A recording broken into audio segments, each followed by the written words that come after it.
दोस्तों WWE में इस समय सबसे बड़े superstar travel chief Roman Reigns है और जो काम वो इस समय कर रहे हैं उसका दीवाना हर कोई है। पिछले 3 सालों में बतौर यूनिवर्सल और WWE चैंपियन उन्होंने ऐसे कारनामे किए जो कि अनबिलीवेबल है। इस बीच उन्होंने द ब्लड लाइन नामक फैक्शन बनाया जिसका member Roman Reigns, Paul Heyman, J Uso, Jimmy Uso, solo sigma and semi जान बने। 3 साल तक इस फैक्शन का डोमिनेशन देखने को मिला और उनके सामने आने वाले हर एक सुपरस्टार के हाथ नाकामी ही लगी। इसी वजह से रोमन रेंस को भी रोकना काफी ज्यादा डिफिकल्ट हो गया है। दोस्तों यह कहना गलत नहीं होगा कि ट्रैवल चीफ ने कंपनी में इस समय अपनी अलग ही दुनिया बना ली है और उन्हें अपने आगे कोई भी नहीं दिखता। दोस्तों भले वह द ब्लड लाइन फैक्शन के लीडर है और हमेशा से कहते आए कि उनके लिए उनका फैमिली सबसे ज्यादा इम्पोर्टेंट है। हालांकि दोस्तों सच्चाई कुछ और ही है। रोमन रेंस को सिर्फ अपने आप से ही मतलब है। दोस्तों पिछले कुछ समय में इसके कई एग्जाम्पल भी देखने को मिले हैं। इसी वजह से एक एक करके उनके सभी member head of the table का साथ छोड़ रहे हैं। रॉयल रंबल 2023 में सेमी जान, नाइट ऑफ चैंपियंस 2023 में जिमी उसो और 16 जून को हुए स्मैकडाउन के एपिसोड में जे उसो ने रोमन रेंस पर अटैक कर उनसे अलग हो गए हैं। तो दोस्तों इस वीडियो के जरिए हम आपको रोमन रेंस के द्वारा WWE में बनाए द ब्लड लाइन की पूरी कहानी बताने वाले हैं कि कैसे यह फैक्शन बना और लगभग अब यह खत्म हो चुका है। तो दोस्तों यह वीडियो काफी इंटरेस्टिंग होगी, आप वीडियो के अंत तक बने रहे। तो चलिए शुरू करते हैं। दोस्तों रस्म 36 से पहले कोविड-19 के कारण रोमन रेंस ब्रेक पर चले गए थे और किसी को नहीं पता था कि उनकी वापसी कब होगी। हालांकि समर स्लैम 2020 में रोमन रेंस ने सरप्राइज देते हुए वापसी की और हील के रूप में तबाही मचाया। उन्होंने ब्रे वाइट और ब्रॉन स्ट्रोमैन के ऊपर अटैक कर दिया। इसके बाद रोमन रेंस को पॉल हेमन का साथ मिला और इस खतरनाक कॉम्बिनेशन ने पेबैक 2020 में यूनिवर्सल चैंपियन के लिए हुए ट्रिपल थ्रेट मैच में पावर का अच्छे से यूज किया। रोमन रेंस ने स्ट्रोमैन और ब्रे वाइट को हराते हुए अपने कैरियर में दूसरी बार यूनिवर्सल चैंपियनशिप को जीता और इसी के साथ WWE में रोमन रेंस के हिस्टोरिकल टाइटल रेन की शुरुआत हुई। दोस्तों WWE यूनिवर्सल चैंपियन बनने के बाद रोमन रेंस के पहले दुश्मन उनके भाई जे उसो थे।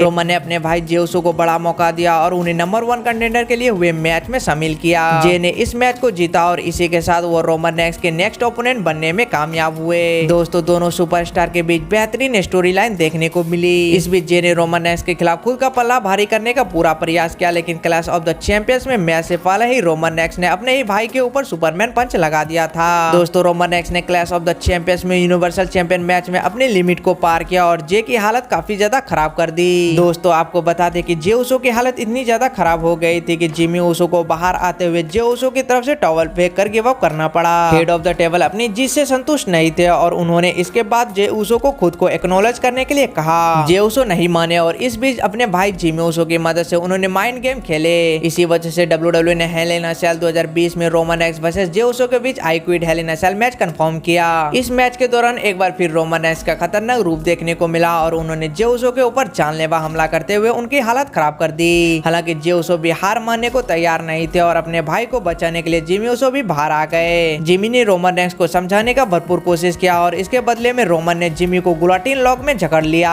दोस्तों अपने भाई को तड़पते हुए देख जे उसो के पास जिमी उसो को बचाने के लिए आई क्विट कहने के अलावा और कोई ऑप्शन नहीं था। दोस्तों क्लैश ऑफ द चैंपियंस और हेल इन अ सेल में रोमन रेंस के खिलाफ हारने के बाद आखिरकार जे उसो ने रोमन रेंस को एक्नॉलेज किया।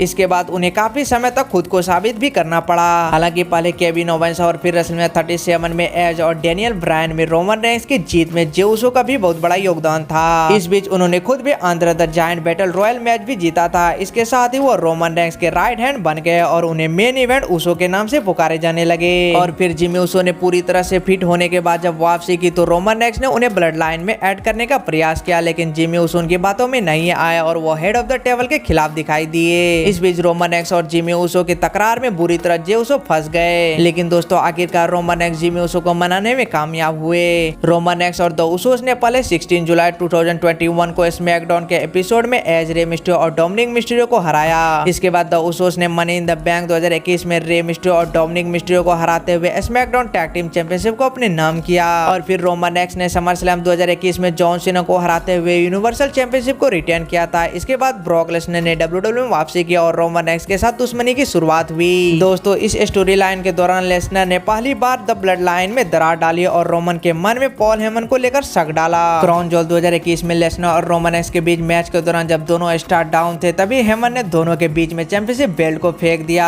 हालांकि द उसोस ने एंट्री करते हुए जरूर रोमन रेंस को बचाया और इसी वजह से रोमन रेंस अपनी यूनिवर्सल चैंपियनशिप डिफेंड करने में सफल हुए। रोमन ने इसके बाद 17 दिसंबर को हुए स्मैकडाउन के एपिसोड में चौंकाने वाला फैसला लिया और पॉल हेमन को बाहर का रास्ता दिखाया और उनके ऊपर और सुपरमैन पंच भी लगाया। हेमन ने भी ब्रॉक लेसनर के साथ हाथ मिला लिया और दोनों साथ में दिखाई देने लगे। यह ज्यादा समय तक नहीं चला और रॉयल रमल 2022 में हेमन ने लेसनर को बिट्रे करते हुए एक बार फिर रोमन रेंस से हाथ मिला लिया। इसी के साथ ब्लड लाइन में आई दरार पूरी तरह से खत्म हो गई। और दोस्तों रेसलर 38 में पहले रोमन रेंस ने ब्रॉक लेसनर को हराते हुए WWE और यूनिवर्सल चैंपियनशिप को यूनिफाइड किया। इसके साथ वो अनडिस्प्यूटेड WWE यूनिवर्सल चैंपियन बनने में कामयाब हुए। इसके बाद रोमन रेंस ने अपने दोनों भाइयों से मांग की वो डबल चैंपियन बने और टैग टीम चैंपियनशिप को यूनिफाई करे। द उसोस ने भी रोमन रेंस को निराश नहीं किया और स्मैकडाउन के एक एपिसोड में रैंडी ऑर्टन और रिडल को हराते हुए raw and SmackDown tag team championship को यूनिफाई किया।